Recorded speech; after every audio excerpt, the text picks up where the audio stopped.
कामरूप समुद्भूते कामपीठावतंसके विश्वाधारे महामाये कामेश्वरी नमोस्तुते।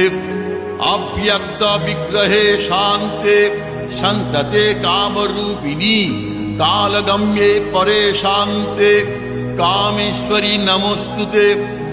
या सुषुम्नान्तरालस्था चिन्त्यते ज्योतिरूपिणी प्रणतोऽस्मि परं धीरं कामेश्वरी नमोस्तुते।